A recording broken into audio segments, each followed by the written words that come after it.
దేవుని పరిశుద్ధ నామమునకు మహిమ కలుగును గాక. చేరొచ్చిన ప్రతి ఒక్కరికి యేసుక్రీస్తు ప్రభు నామమున వందనములు. ఇంతవరకు మనం ప్రభుని వ్యక్తిగతంగా సంఘంగా ఆరాధించడానికి మహిమగల ప్రభు మహోన్నతుడు సత్యవంతుడు మనకిచ్చిన శ్రేష్టమైన సమయం బట్టి ప్రభుకు స్తోత్రములు. అపోస్తల కార్యములు గ్రంథం 9వ అధ్యాయం.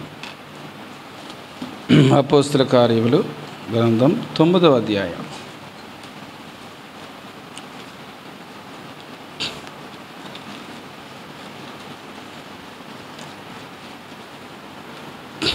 ముప్పై 31వ వచనం అందరం కలిసి చదువుకుందాం. 31వ వచనం 112వ పేజీ 112. కావున యూదయ, గలిలయ, సమరయ దేశములందంతటా సంఘము క్షమాభివృద్ధి నందుచు సమాధానం కలిగి ఉండెను. మరియు ప్రభువునందు భయమును పరిశుద్ధాత్మ ఆదరణీయు కలిగి నడుచుకొనుచు విస్తరించుచుండెను. మరొకసారి చదువుకుంటా. కావున యూదయ, గలిలయ, సమరయ దేశములందంతటా సంఘము క్షమాభివృద్ధి నందుచు సమాధానం కలిగి ఉండెను. మరియు ప్రభువునందు భయమును పరిశుద్ధాత్మ ఆదరణీయు కలిగి నడుచుకొనుచు విస్తరించుచుండాడు. తండ్రి, మీ అపారమైన ప్రేమకై మీకు వందనాలు స్తోత్రాలు చెల్లిస్తున్నాం. ఎందుకు పనికిరాని వారం మాకు మీరిచ్చిన గొప్ప అమూల్యమైన వెలకట్టలేని రక్షణకి స్తోత్రాలు. నిన్ను ఆరాధించే భాగ్యం ఇచ్చారు. వాక్యం చుట్టూ చేరాం. నేను వాక్యమైన మీరు మాతో మాట్లాడండి. మాకు వినే చెవిని, గ్రహించే హృదయం, అర్థం చేసుకునే మనసును, అనుసరించే జీవితాలు దయచాను. అంధకార శక్తులను బంధించాను ప్రభు. నిలబడిన నేను నిష్ప్రయోజకుడిని ఒప్పుకొనుచున్నాను. మీ పరలోకపు మన్నా విరిచి వడ్డించాను. మీరు ఏం మాట్లాడాలనుకున్నారో నాతో మా అందరితో స్పష్టంగా మాట్లాడి బలపరచాను. మీకు మహిమ చెల్లిస్తూ మా ప్రణాత్మ దేహాన్ని మీకు అప్పచెబుతూ యేసు ప్రభునామమున ప్రార్థిస్తున్నాం తండ్రి. ఆమేన్. ఆమేన్. పిల్లలు, మనం గమనం చేస్తే చాలామంది అపోస్తల కార్యముల గ్రంథం చదవరు. సువార్తలు చదువుతారు. అపోస్తల కార్యముల గ్రంథం చదవకుండా అది మానేసి మిగతా కొన్ని పత్రికలు చదువుతారు.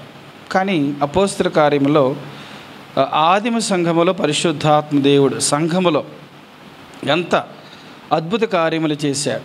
దేవుని యొక్క పరిశుద్ధాత్మ యొక్క శక్తి యొక్క ప్రభావం, దేవుని యొక్క ఔన్నత్యం అన్నీ అందుకనే అపోస్తల కార్యం మొదట్లో పరిశుద్ధాత్మ కార్యములు అని ఉండే, కానీ పేరు మార్చి ఇలాగా ట్రాన్స్లేట్ చేశారు. అయితే ఇక్కడ మనం చదివిన వచనం ఒక్క వచనానికి ఒక పారాగ్రాఫ్లో పెట్టారు. ఎందుకంటే అది కీలకమైన వచనం. ఆ 31వ వచనం అది చాలా కీలకమైనటువంటి వచనం. ఆ వచనంలో ఉన్నటువంటి కొన్ని మాటలు మనం ధ్యానం చేద్దాం. ఆ రోజుల్లో ఏం జరిగింది? మన అంశం పేరు మనం ఎలా ఉండాలి.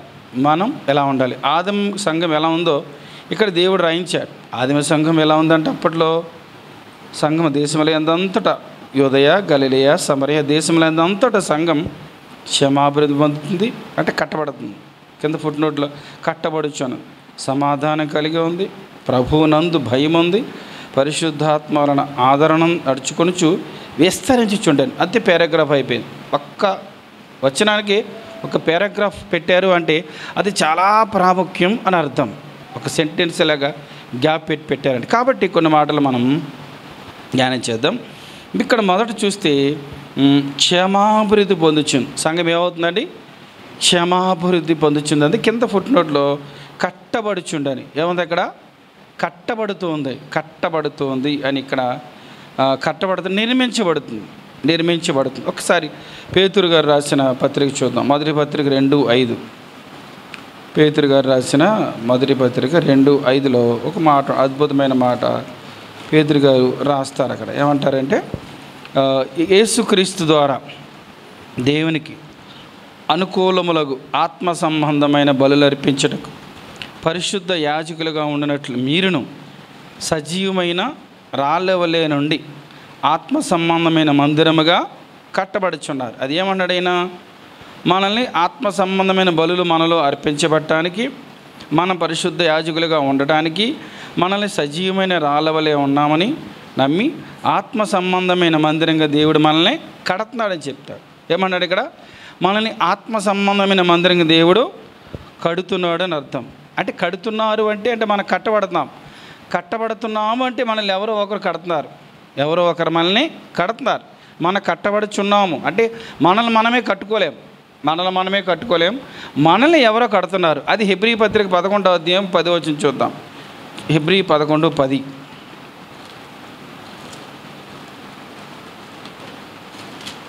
దేవుడు దేనికి శిల్పి నిర్మాణకుడు అంటాడు అక్కడ. ఏలయనగా దేవుడు దేనికి శిల్పియు నిర్మాణకుడై ఉన్నాడో పునాదులు గల ఆ పట్టణము కొరకు అబ్రహాం ఎదురు చూచుచున్నాడు. ఇక్కడ నేను చదివించింది దేనికంటే దేవుడు దేనికి శిల్పి అంటే చెక్కేవాడు ఆయనే, కట్టేవాడు ఆయనే. అదే కదా 127వ కీర్తనలు కూడా ఏముంటుంది? యెహోవా ఇల్లు కట్టించని ఎడల దాని కట్టువారు ప్రయాస వ్యర్థం. కట్టేవాడు దేవుడు, కట్టేవాడు. ఇప్పుడు కట్టడానికి ఒక ఇల్లు కట్టాలనుకోండి ఏం కావాలి? మెటీరియల్ జనరల్గా ఏం కావాలి? ఇటుకలు కానీ రాళ్ళు కానీ కావాలి మొదటిది. రెండవదిగా ఇసుక కావాలి కదా, ఇసుక కావాలి. మూడోది ఏం కావాలి? సిమెంట్ కావాలి కదా. ఇంకేం కావాలి? సరిపోతాయా? నీళ్ళు కావాలి కదా. ఒక కట్టడం కట్టబడి ఇప్పుడంటే ఏమీ లేకుండా కొన్ని వాటర్ కూడా లేకుండానే వచ్చేసినాయి తర్వాత సంగతి. ఒక కట్టడం కట్టబడాలి అంటే ఇటుకలు కానీ రాళ్ళు కానీ కావాలి, రెండవదిగా సిమెంట్ కావాలి, మూడవదిగా ఇసుక కావాలి, నాలుగోది వీటన్నిటిని కలిపి గట్టిగా చేయడానికి ఏం కావాలి? నీళ్ళు కావాలి. ఎప్పుడైతే ఈ 4 మిశ్రమం చేస్తేనే ఆ నిర్మాణం అనేది ఏమవుతుంది? కట్టబడుతుంది. ఈ 4 ఉంటేనే కట్టేవారు కడతారు. ఈ 4 ఏ ఒక్కటి తగ్గినా కట్టేవారు పని ఆగిపోదు. మీరు చాలా చోట్ల చూసే ఉంటారు, సగం కట్టిన ఇల్లులు ఆగిపోయి ఉంటాయి. ఎందుకని? అవి మెటీరియల్కి డబ్బులు లేక, ఇటుకలు ఉంటే సిమెంట్ లేక, సిమెంట్ ఉంటే అది లేక, ఇది ఇన్ని ఉండి నీళ్ళు లేకపోతే కూడా కష్టమే. ఈ 4 ఉండాలి. మరి ఏంటి 4 ఏంటి? అపోస్తల కార్యం 2:42, అపోస్తల కార్యముల గ్రంథం 2వ అధ్యాయం 42. ఆదిమ సంఘం కట్టబడిందంటే మనం కట్టబడాలి అంటే ఈ 4 ఉండి, ఈ 4 ఏమిటాయి అంటే అపోస్తలుల బోధ అంటే వాక్యాన్ని దేవుడు దేంతో పోల్చాడు? నీటితో పోల్చాడు, అగ్నితో పోల్చాడు, బండను బద్దలు కొట్టే సుత్తితో పోల్చాడు, సబ్బుతో పోల్చాడు, జుంటి తేనె దారాల కంటే మధుర మందిని పోల్చాడు. కానీ అపోస్తలుల బోధ, సహవాసం. ఇసుక ఉందనుకోండి, కొన్ని ఇసుక రేణువుల సమూహం కలిపి ఏమవుతుంది? కొన్ని రేణువుల సమూహమే ఇసుక. అలాగే సహవాసం అంటే కొన్ని వేల మంది యేసుక్రీస్తు ప్రభు రక్తమున కనగబడిన వారందరిని కలిపి ఏమంటారు? సహవాసం అంటారు. సహవాసం అందును రొట్టి విరిచుట. ఒక వ్యక్తి బాప్టిజం పొంది, మారు మనసు పొంది బాప్టిజం పొందిన తర్వాత చాలా ప్రాముఖ్యమైన ఘట్టం ఏమిటయ్యా అంటే రొట్టెలే పాలు పొందుట. యేసు ప్రభు వారు చెప్పారు, నా శరీరం తిని నా రక్తం త్రాగువాడే నిత్య జీవం గలవాడు, అంత్యదినం నేను వాడిని లేపుదని అంటున్నాడు. దీనికి దూరంగా ఉన్నావు అనుకోండి, యేసుక్రీస్తు ప్రభు వస్తే నువ్వు రొట్టెలో పాలు పొందుకుంటే బల్లకు దూరంగా ఉంటే నువ్వు లేపబడలేవు. నువ్వు రొట్టెకి దూరంగా ఉండట్లేదు, బల్లకు దూరంగా ఉండట్లేదు, నువ్వు యేసుక్రీస్తు ప్రభు మూలంగా జీవించట్లేదని అర్థం. రొట్టె ద్రాక్ష రసంలో పాలు పొందట్లేదు అంటే యేసుక్రీస్తు ప్రభు వారి శరీరంలో నీకు పాలు పొంపలేవని అర్థం. అందుకని రొట్టె విరిచట ఎందును, తర్వాత ఏమన్నాడంటే ప్రార్థన చేయట ఎందు. ఈరోజున మనం ఆలోచించేద్దాం. మనం కట్టబడే విధానం మనకే తెలిసిపోదు. మన దగ్గర మరి ఇటుకలు ఉన్నాయా? సిమెంట్ తక్కువైందా? నీళ్ళు తక్కువైనాయా? ఇసుక తక్కువైందా? రాళ్ళు తక్కువైందా? అంటే ఏంటి? అపోస్తలుల బోధ, వాక్యం వింటున్నామా? మనం వాక్యాన్ని చదువుతున్నామా? వాక్యాన్ని ధ్యానిస్తున్నామా? లేదు అంటే మెటీరియల్లో నీకు ఒకటి తగ్గిపోయిందని అర్థం. సహవాసములో మనం కూడుకుంటున్నామా? సహవాసాన్ని ప్రయారిటీ ఇస్తున్నామా? ఆదివారమే కాకుండా బైబిల్ ఏముంటుందంటే ఆ దినము సమీపించడం మీరు చూచుకొలది సమాజంగా కూడుట మానక అన్నాడు. సమాజ కూడికలు అంటే వార కూడికలు అంటారు. సహవాస కూడికలు ఏదో ఒక కూడికలు కొద్దిసేపు అని కాదు, ప్రాముఖ్యంగా ఏం చేయాలి? పాలు పొందాలి. రొట్టె విరిచట గురించి చెప్పాను. ప్రార్థన చేయట యందు, ప్రార్థన జీవితం, ప్రభుతో ఏకాంత సహవాసం, ప్రభుతో కుటుంబంతో సహవాసం, సంఘ ప్రార్థనలో ఈ 4 కూడా ప్రాముఖ్యం. ఈ 4 ఏది తక్కువ ఉందో నీకు తెలుసు, ఏది తక్కువ ఉందో నాకేది తక్కువ ఉందో నాకు తెలుసు. ఈ 4 ఏదో ఒకటి తక్కువైనా మనకు కట్టబడట్లేదని అర్థం. బైబిల్ ఏమంటుందంటే ఆదిమ సంఘము కట్టబడుతుందంటే వారి దగ్గర మెటీరియల్కి లోపమే లేదు. అపోస్తలుల బోధ సమృద్ధిగా ఉంది, సహవాసం ఇంటింటా కూడుకున్నారు, రొట్టె విరిచట ఇంటింటా రొట్టె విరిచేస్తున్నారు, రొట్టె విరిచి ప్రార్థన చేసి తీసుకుంటున్నారు, తర్వాత ఇంకేంటి ప్రార్థన చేసుకుంటున్నారు. ఇవన్నీ వారి దగ్గర ఏ లోటు లేదు కాబట్టి వారందరూ అద్భుతంగా కట్టబడాలి.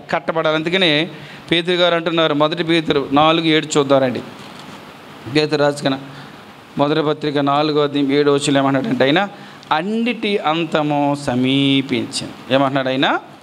అన్నిటి అంతము సమీపించింది. కాబట్టి ఏం చేయాలంటే మనం అక్కడే అంటున్నాడు అక్కడ, కాగా మీరు స్వస్థ బుద్ధి గలవారే ప్రార్థనలు చేయుటకు మెలకువగా ఉండే. అన్నిటి అంతం సమీపించడం అంటే ఏంటి? పంచభూతములో మిక్కుటమైన వేండ్రముతో లయమైపోవును అని బైబిల్ అంటుంది. ఆకాశం వస్త్రం వలె చుట్టబడను అని బైబిల్ అంటుంది. భూమి దాని చోటు నుంచి వెళ్ళిపోను అని బైబిల్ అంటుంది. సూర్యచంద్రులు అవి కూడా లైవ్ అన్నీ మనం చూసేది ఏమీ కూడా కనపడదు. దృశ్యములన్నీ అదృశ్యములు అనిత్యములు అంటున్నాడు. బైబిల్ ఏముంటుందంటే దృశ్యములంటే ఇప్పుడు మనం ఏదైతే ఈ కంటితో చూస్తున్నామో మనం చూసేదంతా కూడా అనిత్యములు, అశాశ్వతం.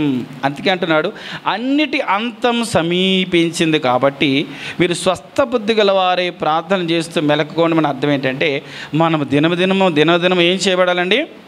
కట్టబడాలి. దేవుడు కట్టేవాడుగా ఉంటున్నాడు. దేవుడు నిర్మించి, అది యేసుక్రీస్తు ప్రభువారు అంటారు మత్తయి సువార్త 7:24-25 ఏమంటారు ఆయన? నా మాటలు విని వాడు చొప్పున చేయవాడు బండ మీద తన ఇంటిని కట్టుకునే వానిని పోలి ఉంటాడు. అంటే యేసు ప్రభువారి మాటలు వినాలి, ఆ మాటల ప్రకారంగా మనం జీవిస్తే బండ మీద కట్టబడిన ఇల్లు ఎంత స్థిరంగా స్ట్రాంగ్గా ఉంటుందో అంత స్థిరంగా ఉంటున్నాడు. అలాగే ఈ మెటీరియల్ అన్నీ కూడా సమపాలలో కట్టబడినప్పుడు ఆ ఇల్లు ఎలా ఉంటుంది? చాలా స్థిరంగా. ఇల్లు గురించి మనందరికీ తెలుసు, కట్టే విషయంలో ఎలా కట్టించుకోవాలో తెలుసు, ఎలా కడితే ఎలా బాగుంటుంది కూడా మనకి అందరికి కొంత మంచి అవగాహన ఉంది. కొన్ని గృహాలు చూస్తూ ఉంటాం, కొన్ని కడుతుండగానే ఏమవుతాయి? పడిపోతాయి. ఎందుకని? నాసిరకమైనటువంటి పదార్థాలు వాడినా, సమపాలలో వాడకపోయినా ఏమైపోతాయి? ఇల్లులు పడిపోతాయి. అంటే అర్థం ఏంటంటే మన జీవితంలో కూడా ఏదైనా లోపం వచ్చినా, నాసిరకమైన భక్తి మనలో ఉన్నా కానీ, నాసిరకమైన ప్రార్థన మనలో ఉన్నా కానీ, నాసిరకమైన భక్తి జీవితం, నాసిరకమైనది ఏదున్నా కానీ ఏమైపోతాం? మనం పడిపోతాం. సమస్యల ముందు మనం నిలబడలేం, కష్టాల ముందు నిలబడలేం, ఒక నిరుత్సాహం వస్తే నిలబడలేం, ఏమొచ్చినా దేవుడి మీద వెలుగుతాం, ఏమొచ్చినా బైబిల్ దూరంగా అయిపోతాం, ఏమొచ్చినా దేవుణ్ణి పాస్టర్ని తిడతాం. చేసిందేమో వాళ్ళు చేసుకుంటారు. ఎవరిని అంటారు? దేవుణ్ణి పాస్టర్లు అంటారు. పోలే పాస్టర్లు పక్కన పెడతాం, పోలే దేవుణ్ణి అంటారు. ఏం చేసిన? నువ్వు దేవుడికి ఏం చేసావు? ఇదంతా ఏంటిది? నాసి రకమైన మెటీరియల్ వాడితే నాణ్యమైనటువంటి నీ భక్తి జీవితం అంటే బైబిల్ అంటుంది ఏమని? 125వ కీర్తన 1 అంటుంది, యెహోవా యందు చూద్దాం, యెహోవా యందు భయభక్తులు చూద్దాం రండి.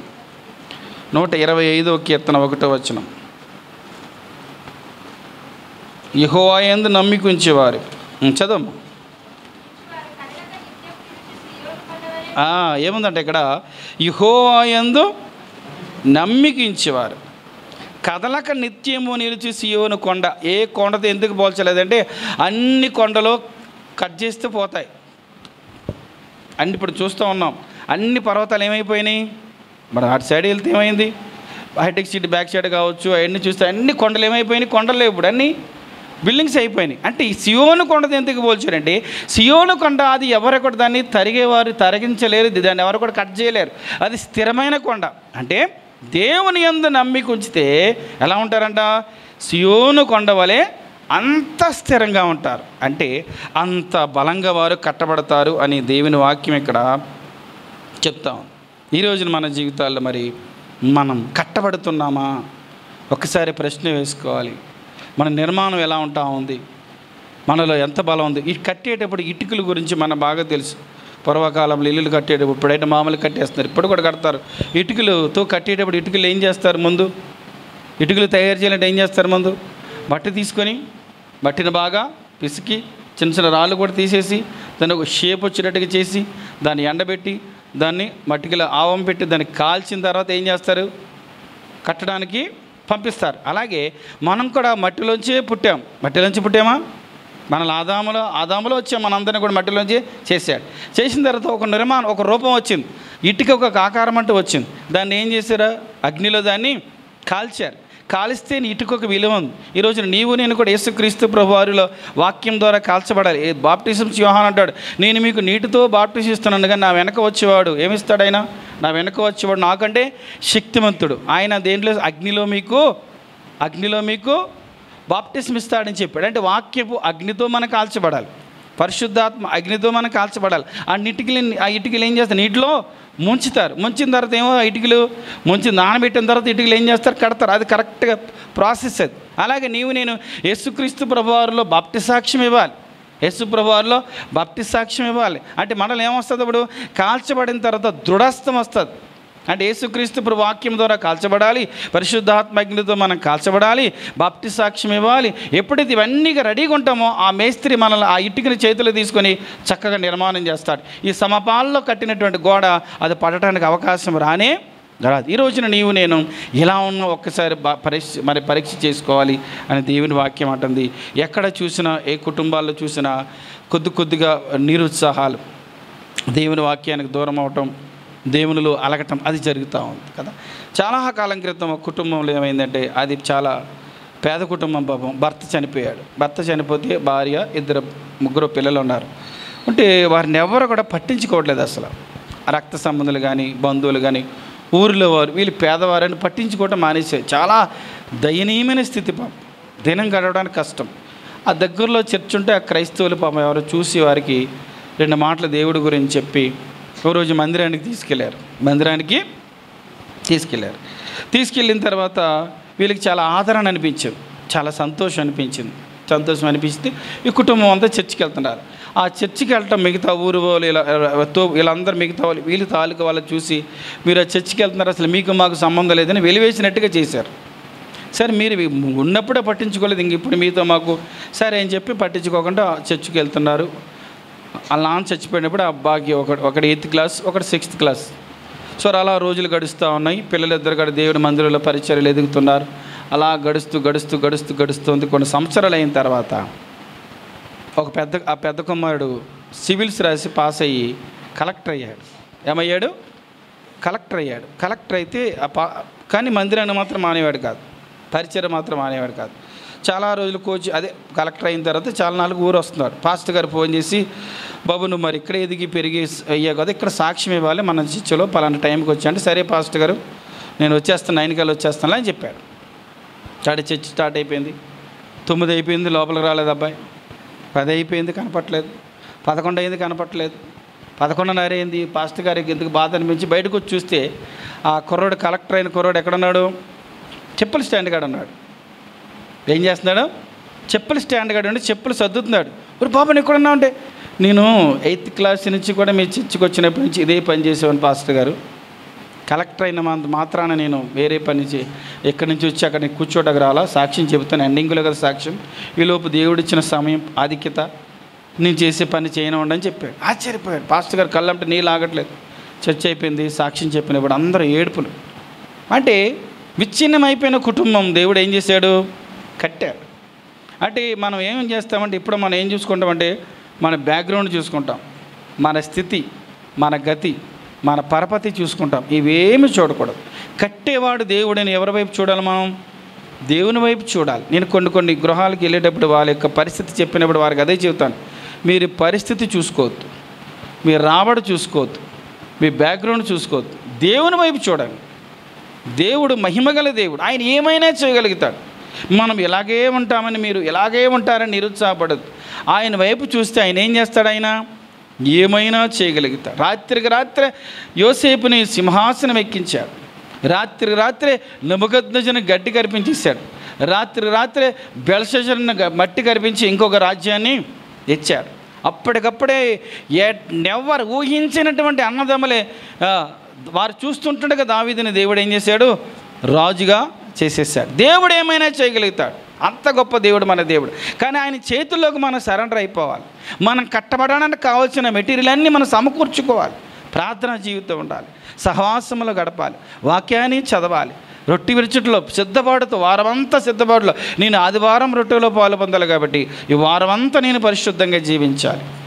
ఏదో ఆదివారం పొద్దున్న లేచి నన్ను నిలువెల్లా కడిగే ప్రభు రొట్టెలో పాలు పొంది నన్ను సిద్ధపరచు అని వచ్చేయటం కాదు, వారమంతా సిద్ధపాటు కలిగి.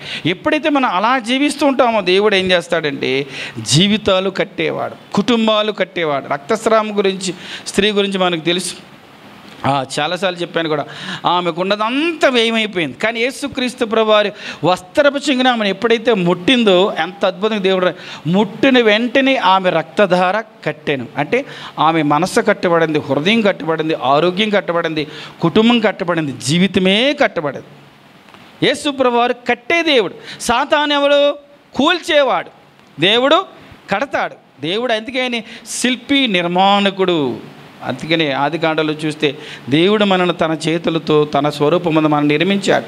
యెషయా గ్రంథం 49లో చూస్తే 16లో చూడు నిన్ను నా అరచేతుల్లోనే చెక్కినని అన్నాడు. అంత పెద్ద పరలోకాన్ని కట్టుచున్న దేవుడు శ్రద్ధగా నిన్ను నన్ను ఏం చేస్తున్నాడంటే కడుతూ ఉన్నాడు. ఒక్కసారి మనం ప్రశ్న వేసుకోవాలి, కట్టబడుతున్నాం మనం మరి అన్నిటిలో ఉన్నామా? అన్నీ దేవుడికి కావలసిన, అంటే మనకు కట్టబడడానికి కావలసినవన్నీ సమకూరుస్తున్నాం. ఒకసారి మనం ప్రశ్న వేసుకోవాలి. రెండవది ఏముంది అక్కడ? అపోస్తల కార్యముల గ్రంథం 9వ అధ్యాయం 31వ వచనం. రెండవది ఏముంది అక్కడ? బైబిల్ తీయడం. సమాధానం కలిగి ఉంటాను. సంఘం అప్పుడు ఏమవుతుందంటే క్షమాభివృద్ధిని పొందొచ్చు, సమాధానం కలిగి ఉందంటాడు. సమాధానం అంటే, సమాధానం అంటే ఏంటి? ఈ సమాధానం అనేది భూమి మీద పుట్టిన ప్రతి వ్యక్తికి కావాలి, ప్రతి మనిషికి కావాలి, ప్రతి హృదయానికి కావాలి, ప్రతి మనస్సుకు కావాలి, ప్రతి ఇంటికి కావాలి, ప్రతి చోట ఈ సమాధానం అనేది ఉండాలి. పీస్. సమాధానం కొరకే లోకమంతా ఏం చేస్తుందండి? చెప్పిస్తుంది. ఈ సమాధానం కొరకే లేనిపోని మొక్కలన్నీ మొక్కుకుంటారు పాపం తెలియక చాలామంది. ఈ సమాధానం కొరకే కుటుంబాలను వదిలిపెట్టేసి అరణ్యాలకు వెళ్ళి, హిమాలయాలకు వెళ్ళి ఎప్పటికీ కూడా తపస్సులు చేస్తూనే ఉన్నారు. దేని కొరకు? సమాధానం కొరకే. ఈ సమాధానం కొరకే ఎంతో ద్రవ్యాన్ని, సమయాన్ని, శక్తిని కూడా ఏం చేస్తారు? ధారపోస్తారు. ఈ సమాధానం కొరకే ఇది చేయనిదంటూ లేదండి అంటారు సమాధానం. అయితే దేవుడు మనకి ఎలా ఇస్తాడు సమాధానం? యెషయా గ్రంథం 9వ అధ్యాయం 6వ వచనం చదవండి ఒకసారి. ఏలయనగా యెషయా 9:6.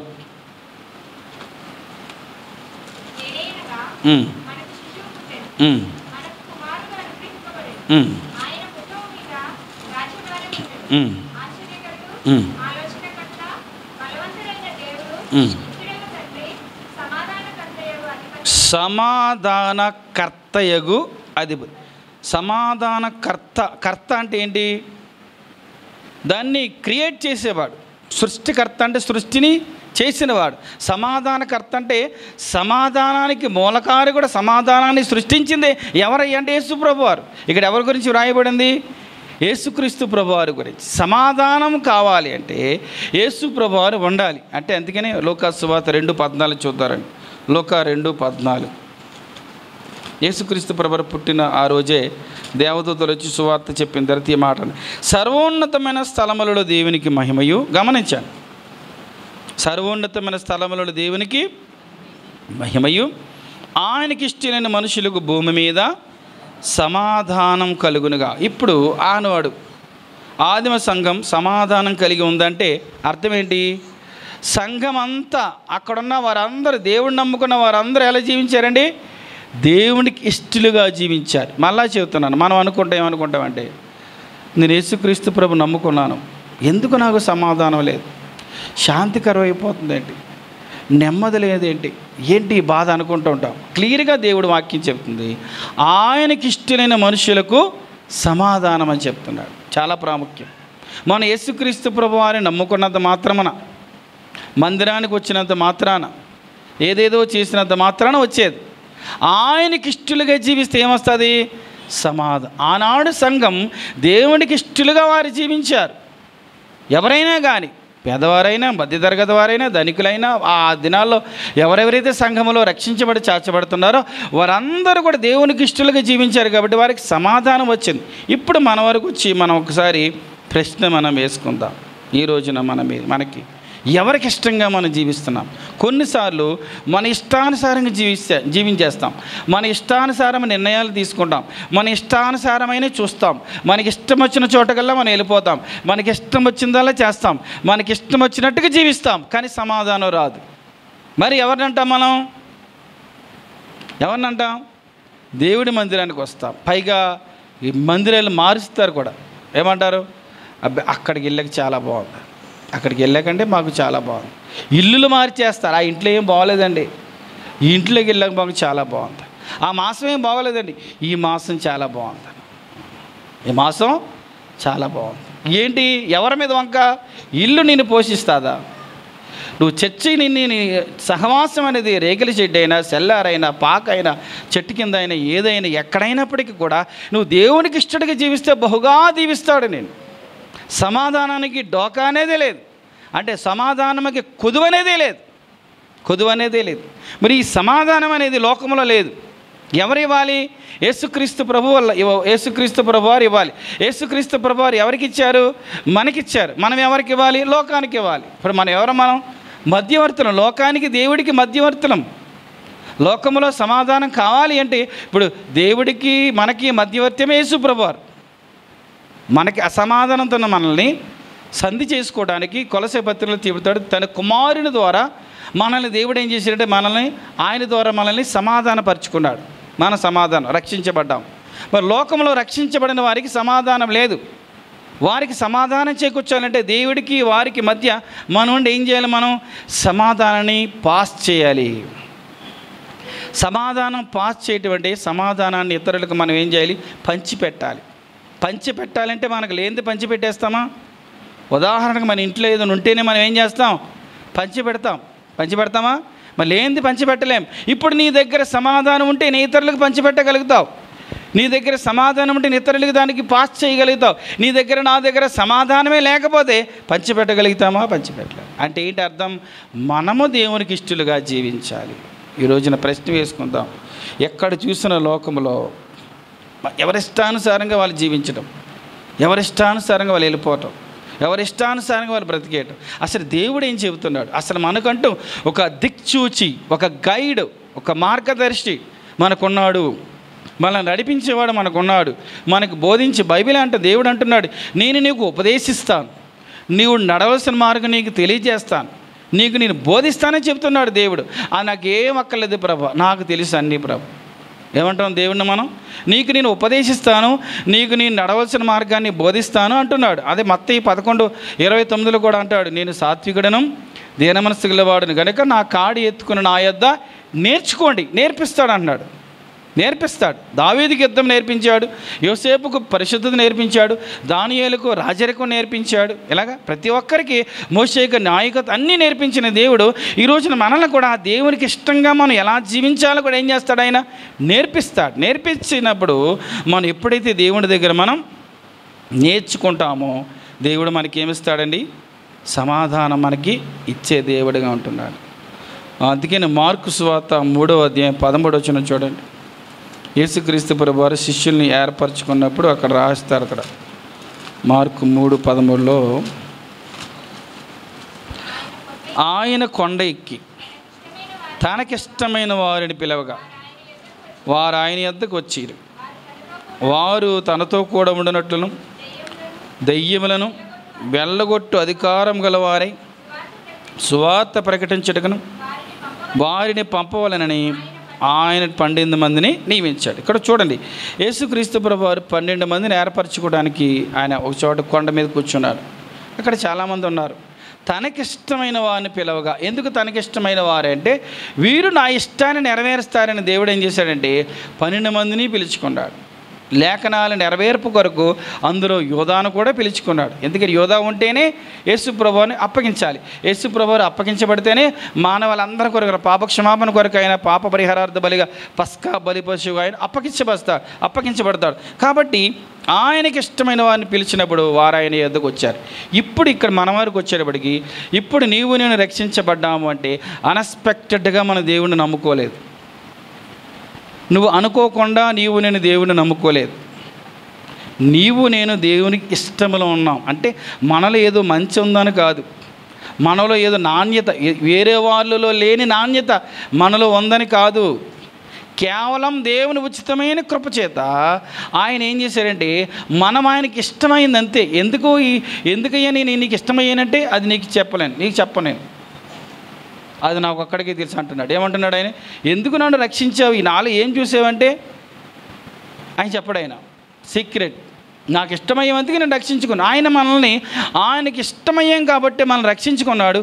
ఎందుకు రక్షించాడు, నడిపించాడంటే మనమందరము ఆయన ఇష్టాన్ని నెరవేర్చాలి. అందుకని అపోస్తల కార్యాల్లోనే దావీదు గారి గురించి దేవుడు రాస్తాడు, అతడు నా ఇష్టానుసారుడైనటువంటి మనుష్యుడు అని రాస్తాడు.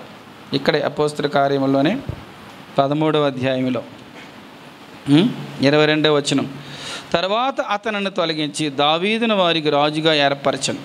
మరియు ఆయన, నేను యెష్షయి కుమారుడైన దావీదును కనుగొట్టిని, అతడు నా అల్లదైన నా ఇష్టానుసారుడైన మనుషుడు, అతడు నా ఉద్దేశములన్నీ అంటే ఏంటి, నా ఇష్టములన్నీ అతడు నెరవేర్చునని చెప్పి అతనిని గూర్చి సాక్ష్యం ఇచ్చాను. ఇప్పుడు ఈ రోజున దావీదుని ఎలా కోరుకున్నాడు? గొర్రెలు వెంబడి తిరుగుతున్న దావీదుని దేవుడు కోరుకొని ఇశ్రాయేలు మీద రాజుగా ఉంచి దేవుడి ఇష్టాన్నంతటిని దేవుడు ఆయన ద్వారా నెరవేర్చుకున్నాడు. అలాగే లోకం వెంబడి, పాపం వెంబడి, శాపం వెంబడి, పాపంలో కొట్టిమిట్లాడుతున్న మనల్ని దేవుడు పిలిచి మనం ఆయనకి ఇష్టమయ్యే పిలుచుకున్నాడు. ఎందుకు పిలిచాడంటే మనమందరము దేవుని ఇష్టానుసారంగా జీవించాలని, దేవుని ఇష్టానుసారంగా జీవించి దేవుడిచ్చే సమాధానం పొందాలని ఆశ. ఒక విషయంలో దేవుడు చాలా బాధపడతాడు. ఆయన రక్షించబడక ముందు నెమ్మది లేకుండా ఉండి, రక్షించబడిన తర్వాత కూడా నెమ్మది లేకుండా ఉన్నామనుకోండి చాలా ఆశ్చర్యపోతాడు. సింపుల్ ఉదాహరణ చెబుతాను. తల్లిదండ్రులు ఉన్నారు, పిల్లల్ని చదివించేటప్పుడు మంచి ట్యూషన్ చెప్పించి, మంచి కాలేజీలో జాయిన్ చేయి, మంచి వారికి టీచింగ్ ఇప్పిస్తున్నారు, అయినా వారు చదువుకోలేదు, ఫెయిల్ అయిపోయారు అనుకోండి, తల్లిదండ్రులకి ఎలా ఉంటుంది? ఎంత బాధపడతారో దేవుడు కూడా అంతకంటే ఎక్కువ బాధపడతాడు. ఎందుకని? నా ప్రాణం ఇచ్చాను, నా రక్తం ఇచ్చాను, నా సొగసు స్వరూపం అంతా నీ కొరకు నేను దారపోసాను, ఇంకా నువ్వు అశాంతిగా జీవిస్తావా, ఇంకా నువ్వు అసమాధానంతో జీవిస్తావా అని ఎంతో బాధపడు. దేవుని ఆశ అసలు ఎందుకు వచ్చాడు? అసమాధానంతో కొట్టబడుతున్నామని మనం సమాధానం కలిగి ఉండాలని దేవుడు మనకి సమాధానకర్తగా వచ్చి మన హృదయం నిండా సమాధానం, మన మనసు నిండా సమాధానం, జీవితం నిండా సమాధానం ఉండాలని ఆశపడుతుంటే మనము దాన్ని చేతులారా ఏం చేస్తున్నాం? మనం పాడు చేసేసుకుంటున్నాం. మన ఇష్టానికి వెళ్ళిపోయి ఆ సమాధానం కాస్త పక్క, నాకు దేవుడిచ్చే సమాధానం వద్దు, నా ఇష్టానుసరి నేను జీవిస్తానని మనం కొన్నిసార్లు ఏం చేస్తామంటే మన ఇష్టానికి వెళ్ళి సమాధానం కాదు కదా అసమాధానం తెచ్చుకుంటూ ఉన్నాం. 1999వ సంవత్సరంలో అప్పుడు కూడా బీజేపీ పరిపాలన అనుకుంటా, గ్రహం స్టైన్ గారిని ఒరిస్సాలో వారిద్దరి పిల్లలకు కూడా జీప్లో కాల్చేశారు కదా. ఆ టైంలోనే బాగా ఒక అపోహ వచ్చింది. ఏంటంటే క్రైస్తవులు బాగా మత మార్పిడి చేస్తున్నారు. అప్పుడు ఈ టీవీ ఇవన్నీ ఛానల్లో ఇవన్నీ లేవు, అప్పుడు సోషల్ మీడియా ఇవన్నీ ఏమి లేదు, దూరదర్శన్ ఉండేది ఎక్కువ అప్పుడు కదా, మీ అందరికీ తెలుసు. అన్నప్పుడు దూరదర్శన్ వాడు ఏం చేశారంటే వాళ్ళు ఒక డిబేట్ పెట్టి ఒక ముస్లిం మత పెద్దని, ఒక క్రైస్తవ మంచి ఒక ప్రిన్సిపల్ భక్తి గల ఆయన్ని, ఒక్కొక్క హైందవ సంబంధించిన ఆయన స్వామీజీ ఎవరు ఆయన తీసుకొచ్చి పెట్టి ఒక చర్చ్ పెట్టారు, ఓపెన్గా పెట్టారు, లైవ్ ఇచ్చారు. అది కొంతమంది ఆడియన్స్ని కూడా కొంతమందికి ఇన్వైట్ చేశారు, అన్ని మూడు రకాల వారిని కూడా పిలిచారు. పిలుస్తున్నప్పుడు అందరూ మత మార్పిడని కొంతమంది, కాదని కొంతమంది, అలాగలగా చెప్తుంటే లాస్ట్కి ఒక ముస్లిం ఆయన అన్నాడు, ఏమండి నా కళ్ళతో నేను చూసింది ఒకటి చెబుతున్నాను వినండి అని చెప్పాడు. అక్కడే ఆయన అంటున్నాడు, మీ ఉండే ప్రాంతంలో మా ఇంటి దగ్గరలో ఒక స్లమ్ ఉంది, చాలా గుడిసెలు ఉన్నాయి ఇక్కడ. రోజు మీ సాయంకాలం 6-7 అయ్యేటప్పుడు మాకు భయం వేసేది, ఎందుకంటే వాళ్ళ పనులు చేసుకుని వచ్చి పుల్లుగా తాగేసి ఇష్టానుసారంగా బోధి తిట్టుకొని కొట్టుకొని గోలగాలు ఉండేది. మాకు నిద్ర పట్టేది కదా అసలు. ఎన్నిసార్లు వెళ్ళి మందలించిన ఎవడ పట్టి మా మాట ఎవడ లెక్క చేసేవాడు కాదు. అధికారులు కూడా కంప్లైంట్ ఇచ్చి ఎవరు ఏం చేయలేకపోయేవారు. అస్సలు మాకు నిద్ర ఉండేది కాదు అని అన్నాడు. ఇక రాను రాను ఎలా గడిచిన తర్వాత ఒక రోజున ఒక వారం రోజులు అలా ఎవ్వరు కనపడలేదు. వారం రోజుల తర్వాత వచ్చారు. వచ్చిన తర్వాత నెక్స్ట్ డే అందరు చుట్టుపక్కల ఇంటింటికి వెళ్ళి చేతులు పట్టుకొని మమ్మల్ని క్షమించండి, మిమ్మల్ని మేము చాలా బాధపరిచాం, మమ్మల్ని క్షమించండి, మిమ్మల్ని చాలా ఇబ్బంది పెట్టాం అని ఇంటింటికి క్షమాపణ అడుగుతున్నారు. ఏమైందంటే ఏమీ లేదయ్యా, మేము సంవత్సరానికి ఒకసారి మా ఊరు వెళ్తాం, అలాగే మా ఊరు వెళ్ళాం. మేము మా ఊర్లో యేసు ప్రభువారి మీటింగులు జరుగుతున్నాయి, ఖాళీగా ఏం కూర్చుంటామని అందరం ఆ మీటింగ్లోకి వెళ్ళి కూర్చున్నాం. అక్కడ యేసుక్రీస్తు ప్రభువారు మాతో మాట్లాడారు. అసలు మా జీవితం అంటే ఏంటి, మనిషి ఎలా జీవించాలి, ఎలా ఉండాలి, ఎలా ఉంటే పరలోకం వెళ్తాం, ఎలా ఉంటే నరకానికి వెళ్ళిపోతాం, రక్షణ అంటే ఏంటి, పాపక్షమాపణ ఏంటి, ఇవన్నీ చెప్పినప్పుడు ఆ 3 రోజుల మీటింగ్లో మేము యేసుక్రీస్తు ప్రభువు రక్షకుడికి అంగీకరించాం. మేము తీర్మానం చేసుకున్నామండి, మా జీవితాలు దేవుడు మార్చాడండి అని చెప్పాడు. ఎవరిచ్చారు సాక్ష్యం ఇది? ఆ రోజు నుంచి అంట బస్తీలు అక్కడ ఆ స్థలంలో గొడవలు కానీ దెబ్బరాట్లు కానీ ఏమీ లేవు. ఏం జరిగేమంట? పాటలు ప్రార్థనలు, పాటలు, సాయంకాలం అయితే పాటలు ప్రార్థన. ఏం జరిగింది? అప్పుడు ఆయన అన్నాడు, ముస్లిం ఆయన లైవ్లోనే దూరదర్శన్లో, దీన్ని ఏమంటాను మీరు చెప్పండి అని చెప్తే ఎవరికి మాట రాలా. దీన్ని మత మార్పిడి అంటారా? నా కళ్ళతో నేను చూశాను. నేను క్రైస్తవుని కాదు కదా, నేను ఒక ముస్లింని. మత మార్పిడి కాదండి, వాళ్ళు చేసేది మనసు మార్పిడి అండి అని చెప్పారు.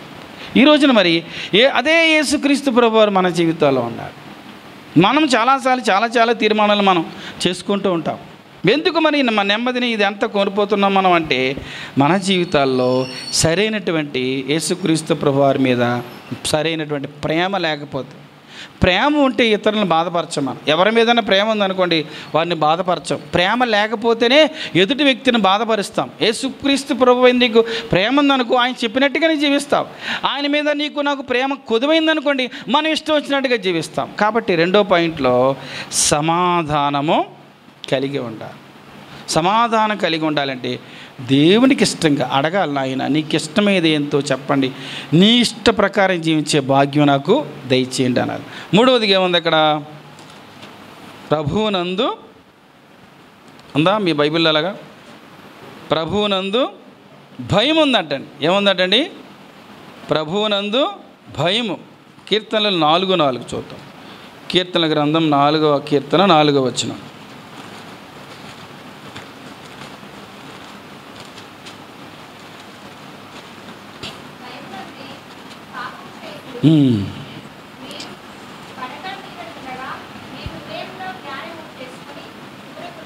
ఇక్కడేమంటాడు వాక్యం? భయమునుంది పాపము చేయకుడి. అది ప్రభువునందు భయం ఉందంటే ఆ రోజుల్లో వారు ప్రభువునందు భయము కలిగి ఎలా జీవించారండి? పాపము చేయకుండా జీవించారు. ఏ రోజుల్లో? ఆదిమ సంఘములో ప్రభువునందు భయం. ఇంకా మీకు సింపుల్గా అర్థమవుతుంది చెప్తాను. కరోనా టైంలో మన అందరికి ఏముండేది? మనకి కరోనా ఉంది అని భయపడి చేతుల ద్వారా నాకు కరోనా వచ్చేస్తుందేమో కదా, తుంపర్ల ద్వారా కరోనా వచ్చేస్తుందేమో. ఇప్పుడు చేతుల ద్వారా వచ్చేస్తుందేమో అని శానిటైజర్ ఎక్కువ వేసుకున్నాం, తుంపర్ల ద్వారా వస్తుందేమని చెప్పి మాస్క్ పెట్టేసుకునే వాళ్ళం. ఆ కరోనా ఉంది కాబట్టి భయం కలిగి ఉన్నాం. ఎందుకది? కరోనా నాకు వచ్చేస్తుందేమని. అలాగే దేవుడు ఉన్నాడు, నేను కనుక ఒకవేళ దేవునికి బాధాకరంగా జీవిస్తే దేవుడు నా నుంచి దూరం అయిపోతాడేమో అని ఉండాలి మనకి భయం. కరోనా నీకు వచ్చేస్తుందని భయం కలిగి ఉన్నాం. ఇప్పుడు దేవుడు నీ మధ్య నా మధ్య మన మధ్య ఉన్నాడు, దేవుడు నా నుంచి దూరం అయిపోతాడేమో, దేవుడు చూస్తున్నాడు, ఆయన చూస్తుండగా నేను ఎలాగ పాపం చేయను అని భయం మనకు ఉందా అంటే లేదు. ఈ రోజుల్లో దేవుని భయం అనేది ఎక్కడా లేదు. విచ్చలవిడితనం ఎక్కువైపోయింది లోకంలో. అసభ్యకరమైన లోకం మారిపోయింది. మరి యేసుప్రభువు మనల్ని అంటున్నాడు, మీరు లోకమునకు ఉప్పై ఉన్నారు, మీరు లోకమునకు వెలుగై ఉన్నారు. అంధకారం లాంటి లోకంలో మనం వెలుగుగా ప్రకాశించాలి. చప్పిడి లాంటి లోకంలో మనం రుచినిచ్చే వారంగా ఉండాలి. కానీ మనం కూడా చీకటిగా అయిపోతే, మనం కూడా చప్పిడిగా అయిపోతే ప్రయోజనమైనది లేనే లేదు. ఇక్కడ బైబిల్ అంటుంది ఏంటంటే ప్రభువునందు భయము ఉందండి. ప్రభువునందు భయం అంటే ఏంటి?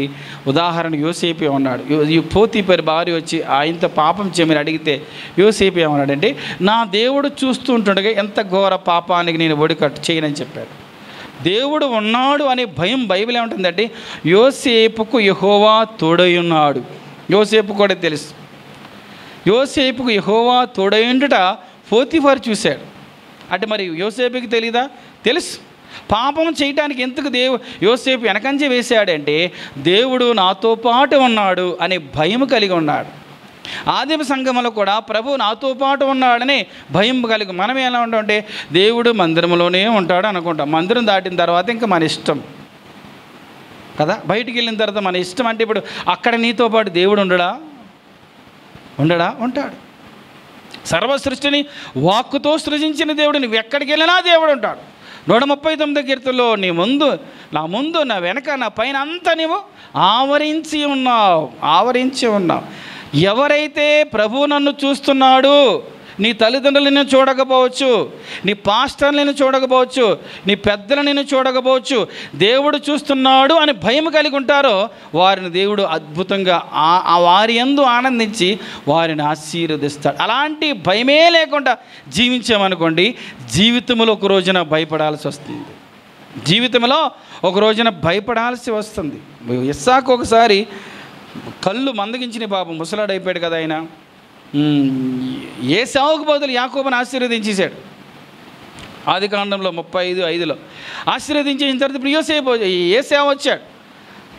తండ్రి అంటే ఎవరంటే నేను ఏశావునంటే ఇంతకు ముందు వచ్చింది అయ్యో అంటే ఇస్సాకు గటగటగట వణికిపోయాడు. ఎవరికి భయపడ్డాడు? దేవునికి. అయ్యో దేవా నేను తప్పు చేశాను, నేను మోసపోయాను, వీడిని దీవించవలసింది ఆని దీవించేశాను. నేను ఏం చేశానంటే గడగడలాడిపోయాడు. బైబిల్ ఏముంటుందంటే గడగడ వణుకుచు యెహోవాని సేవించమని బైబిల్ అంటుంది. ఏం చేయాలంట? గడగడ వణుకుచు అంటే ఏంటి? భయము కలిగి అంటున్నాడు ఆయన. ఎవడు దీనుడై నలిగిన హృదయం గలవాడే నా మాట విని వణుకుతాడో నేను వాడినే దృష్టి ఉంచుతాను. ఈ రోజున ఆయన మాట విని వణుకుతున్నామా? వణకం. మనకు ఆ మాటలు తెలుసు కదా. విని చదివి మనకు అన్నీ అలవాటు అయిపోయినాయి కాబట్టి మాట విని మనం వనకట్లేదు. ఇప్పుడు అబ్రహాం గారు కావచ్చు, నోహు గారు కావచ్చు, వాళ్ళందరికీ బైబిల్ లేదు. అప్పటికి యోసేపు గారు కావచ్చు, వాళ్ళందరికీ పరిశుద్ధ గ్రంథం లేదు. దేవుడి మాట ఒక్క మాట అబ్రహామా అనేటప్పటికి వణికిపోయేవాడు ఆయన, సాగిలి పడేవాడు. దోవహు అనేటప్పటికి సాగిలి పడిపోయేవాడు. ఎందుకని? ఆ మాట విని వణికేవారు. అందుకని ఇప్పుడు వారి గురించి మనం చెప్పుకుంటున్నాం. ఇప్పుడు నీవు నేను దేవుడి మాటకు మనం వణికి జీవించామనుకోండి, నిన్ను గురించి నన్ను గురించి 4 తరాల తర్వాత చెప్పుకుంటారు. ఎందుకని? భయభక్తులు కలిగి ఉన్నామని. కాబట్టి ఈ రోజున 3వదిగా గమనం చేస్తే ప్రభువునందు వారు ఏం కలిగి ఉన్నారంటే వారు భయము కలిగి ఉన్నారు. బైబిల్ ఏం చెబుతుందంటే భయమునుంది పాపము చేయకుడి. ఒక సంఘంలో ఒక పిల్లర్ మీద రాశారు దేవుడు ఉన్నాడు జాగ్రత్త అని. పిల్లర్కి భీమికి రాశారు దేవుడు ఉన్నాడు జాగ్రత్త. ఎందుకు సంఘంలో రాశారు? సంఘానికి వచ్చి కూడా బైబిల్ మధ్య ఫోన్లు పెట్టుకుని చాటింగ్లు చేసుకుంటూ ఉంటారు. సంఘానికి వచ్చి కూడా బైబిల్ మధ్య ఫోన్లు పెట్టుకుని పిచ్చి చూస్తూ ఉంటారు. సంఘానికి వచ్చి కూడా బైబిల్లో ఫోన్ పెట్టుకుని ఏదేదో చేస్తూ ఉంటారు. ఏంటది? భయము లేక. సంఘానికి వచ్చి కూడా వాళ్ళ మీద చెడుగా చూస్తూ ఉంటారు. సంఘానికి వచ్చి కూడా సంఘంలో ఉండి కూడా పిచ్చి ఆలోచన. ఇది అంతా ఏంటి? భయం అనేది లేక. భయం అనేది ఉండదు అనుకోండి. ఇప్పుడు ఇంటికి ఒక రూమ్లోకి ప్రిన్సిపాల్ వచ్చారు, చాలా స్ట్రిక్ట్ అనుకోండి, ఏం చేస్తారు? కిక్కిరి అనుకోండి, పిన్ డ్రాప్ సైలెంట్. పిల్లలందరూ ఎలా ఉంటారు? భయం కలిగి చాలా అలర్ట్గా ఉంటారు. ఈ రోజున అలాంటి దేవుడు నీ మధ్య నా మధ్య సంచరిస్తూ ఉన్నాడు. పాత నిబంధన కాలంలో దేవుడు అనే మాట వినేటప్పటికి గడగడలు వణుకుపోయేవారు. కొత్త నిబంధనకు వచ్చిన వాడికి మన ఇష్టానుసారంగా యేసు ప్రభు మాటల్ని ఉచ్చరించేస్తాం, ఇష్టానుసారంగా పలికేస్తాం, ఇష్టానుసారంగానే అయిపోతూ ఉంది. అందుకనే వారి ఆదిమ సంఘానికి ఇప్పుడున్న సంఘానికి తేడా ఏంటంటే ప్రభువునందు వారికి భయం ఉంది. 4వదిగా చూస్తే పరిశుద్ధాత్మ ఆదరణ. తీయండి అపోస్తల కార్యగ్రంథంలో చూద్దాం. 9వ అధ్యాయంలో 31వ వచనంలో 4వ పాయింట్ పరిశుద్ధాత్మ ఆదరణయు కలిగాడు. చాలా ప్రాముఖ్యం. యోహాను సువార్త 14వ అధ్యాయం 16వ వచనం చూద్దాం. యోహాను 14:16లో యేసు ప్రభువు వారు ఏమంటారంటే నేను తండ్రిని వేడుకొందును మీ యొద్ద ఎల్లప్పుడూ ఉండుటకే ఆయన వేరొక ఆదరణకర్తను అనగా సత్యస్వరూపేగు ఆత్మను మీకు అనుగ్రహించింది. ఎవరండి ఆయన? ఆదరణకర్త. కింద ఫుట్నోట్లో ఉత్తరవాది అన్నది ఆదరణకర్త. ఆయన ఏం చేస్తాడంట? లోకము ఆయనను చూడదు, ఆయనను ఎరుగదు కనుక ఆయనను పొందనేరదు. మీరు ఆయనను ఎరుగుదురు, ఆయన మీతో కూడా నివసించును, మీలో ఉండును, మిమ్మను అనాథలుగా విడువను, మీ యొద్దకు ఒత్తును అని చెప్పాడు. ఆదరణ పరిశుద్ధాత్మ ఆదరణ. ఎందుకంటే వారు సువార్త ప్రకటించేటప్పటికి వారికి కొట్టేసేవారు. ఎవరిని? ఆదిమ సంఘాన్ని. ఎవరు ఆదరించారు వారిని? ఎవరు నుంచి ఆదరించేవారా? లేదు, పరిశుద్ధాత్మ దేవుడు వారిని ఆదరించేవాడు. ఇంకొక చోటుకి వెళ్ళి వాక్యం చెబుతుండే అక్కడ వారిని తిట్టేవారు. ఎవరు ఆదరించారు వారిని? దేవుడి ఆత్మ వారిని ఆదరించి. ఈ రోజున మన జీవితాల్లో కూడా మనకు అన్నీ బాగున్నప్పుడు అందరూ మన చుట్టూ వస్తారు. చీమలు ఉంటే ఏమొస్తాయండి? పంచదార ఉంటే ఏమొస్తాయి? పంచదార ఉంటే చీమలు వస్తాయి. పంచదార అంతా తీసేస్తే చీమలు వెళ్ళిపోతాయి. లోకం కూడా అలాంటి దగ్గర ఉన్నప్పుడు అందరూ వస్తారు, లేనప్పుడు అందరూ విడిచిపోతారు. కానీ నీ కష్టం వచ్చినప్పుడు, బాధ వచ్చినప్పుడు, కృంగదలు వచ్చినప్పుడు ఎవరన్నా వస్తారా? రారు. ఆదరించేది ఎవరు?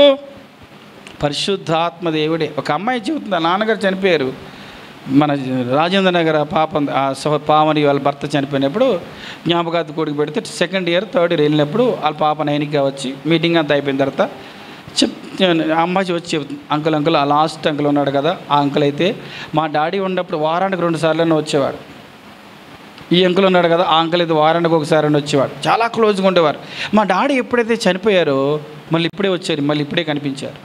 వారందరూ ఎవరు? మళ్ళీ దేవుని ఎరిగిన వారు, దేవుని పరిచర్యలో ఉన్నవారే. మా డాడీ ఉన్నప్పుడు అన్ని విషయాల్లో మా డాడీ ఇచ్చేవారు, వాళ్ళు అలా జరిగేది. ఎప్పుడైతే మా డాడీ చనిపోయారో, దేవుని వద్దకు వెళ్ళిపోయారో, ఎవరు మమ్మల్ని చుట్టమని ఆశ్చర్యం అనిపించి అదే ఆ పాప అప్పుడు దేవుని మీద బాగా ఆధారపడేది. అంటే లోకం ఎలాంటిది అంటే నీకున్నప్పుడు నీ దగ్గరకు వస్తారు, కానీ ఎనీ టైం ఆదరించేది ఎవరయ్యా అంటే పరిశుద్ధాత్మ దేవుడు. అందుకని యెషయా 66:13 ఎవరు రాయబడింది? ఒకని తల్లి వానిని ఆదరించినట్లుగా నేను మిమ్మను ఆదరిస్తాను. మీరు యెరూషలేములోనే యెరూషలేము అంటే ఏంటి?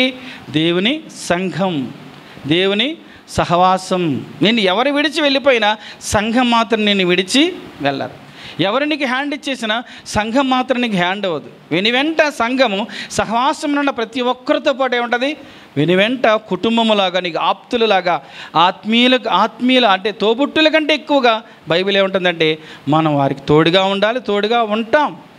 బైబిల్ ఏముంటుందంటే పరిశుద్ధాత్మ ఆదరణ అనేది చాలా ప్రాముఖ్యం. ఈరోజు నీవు కూడా ఆదరణ లేకపోయినా బాధపడుతున్నావేమో. అందుకే 54వ అధ్యాయ యెషయా గ్రంథంలో అంటాడు, ఆదరణ లేక కొట్టబడుచున్నదానా అంటాడు సంఘాన్ని. ఆదరణ లేక కొట్టబడుచున్నదానా, నీలాంఛనములతో నేను నీ కట్టడములను కట్టుదును, మాణిక్యములతో నీ కోటకమ్ములను కట్టుదును అంటాడు.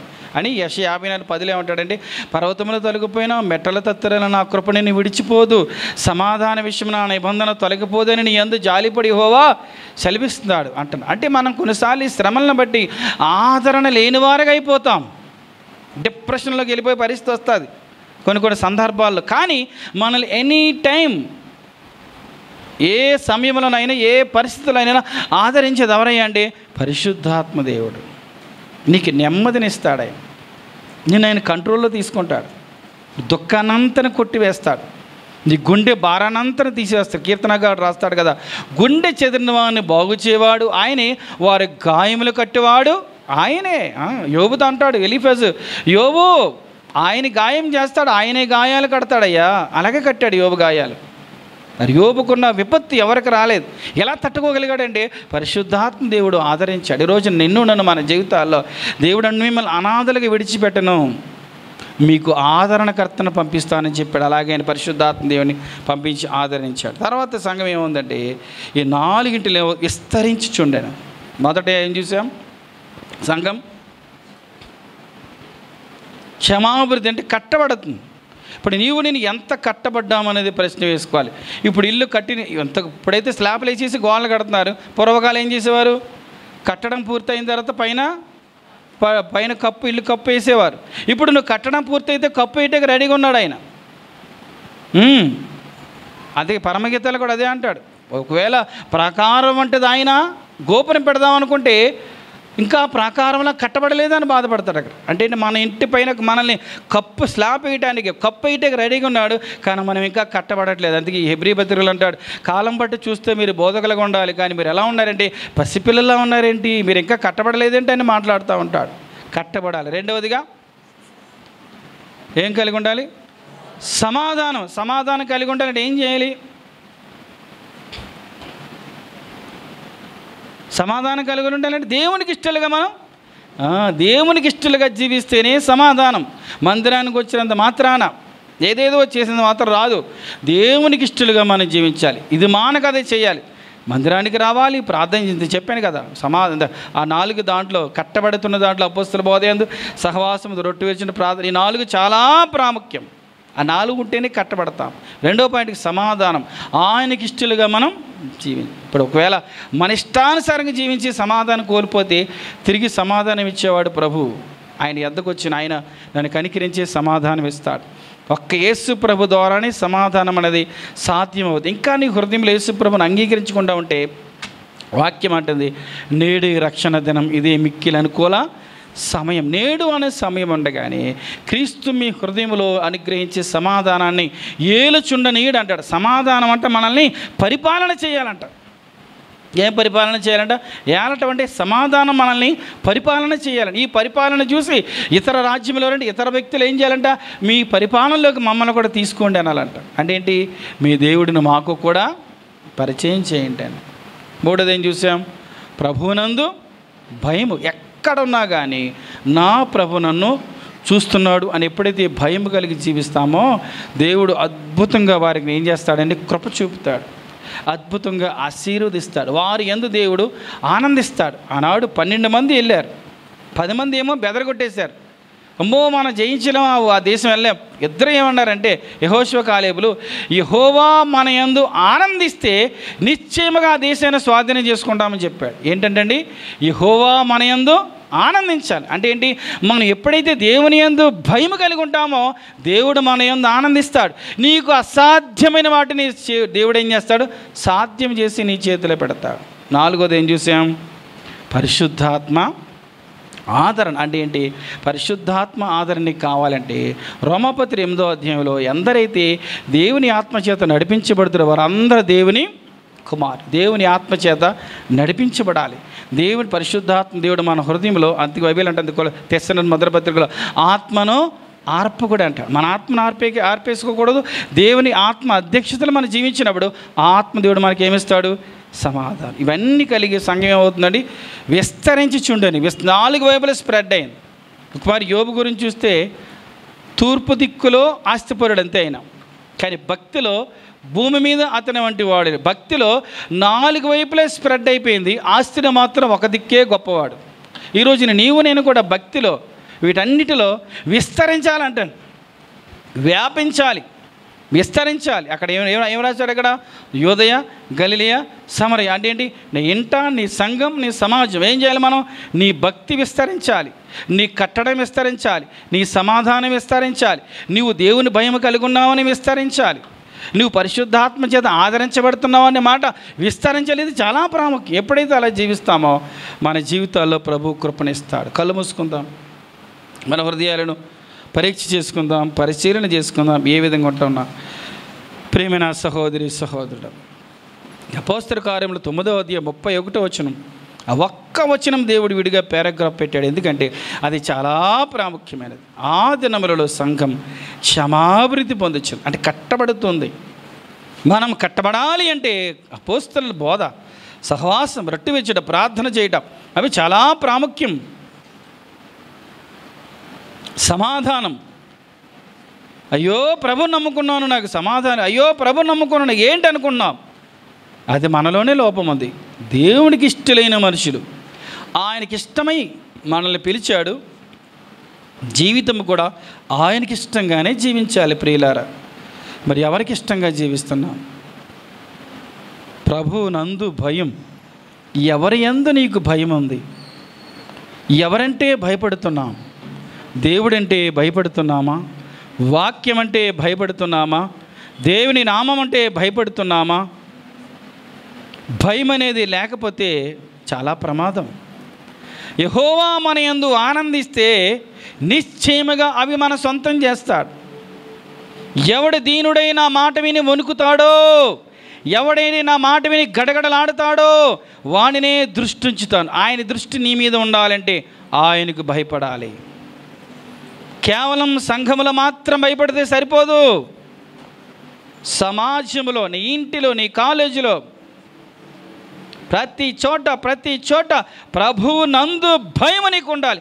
ఒకరు చూస్తున్నారు అని కాదు, దేవుడు నన్ను చూస్తున్నాడు, నా ప్రాణేశ్వరుడు నన్ను చూస్తున్నాడు, నా ప్రాణప్రియుడు నన్ను చూస్తున్నాడు, నా మహిమ తండ్రి చూస్తున్నాడు, నా రక్షకుడు నన్ను చూస్తున్నాడు, పరిశుద్ధుడు నన్ను చూస్తున్నాడు అని భయం కలిగి ఉండాలి.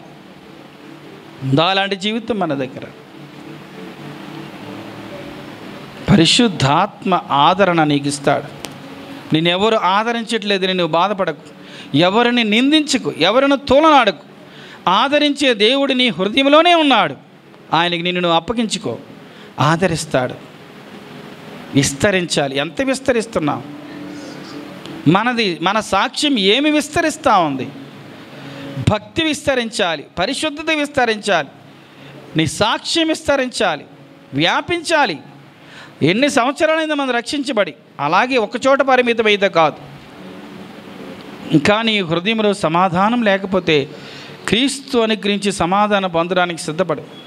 ఇంకా రక్షణ లేకుండా బాప్టిస్ట్ సాక్ష్యం కొని ఉంటే ఈరోజే యేసు ప్రభువారి యొద్దకు వచ్చిన ఆయన నన్ను సిద్ధపరచు, కేవలం నీ ద్వారానే సమాధానమునకు సాధ్యం ప్రభు, నా హృదయం నుండి రండి, నా పాపములు క్షమించి నేను రక్షకుడిని ఒప్పుకున్నానని ఆయన రక్షకుడికి అంగీకరించి సమాధానం ఇస్తాడు. నాయన, మీ అపారమైన ప్రేమకి వందనాలు స్తోత్రాలు చెల్లిస్తున్నాను.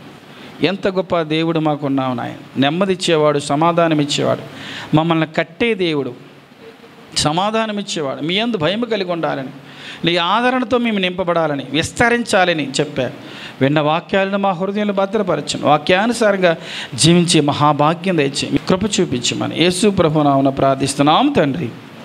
ఆమేన్.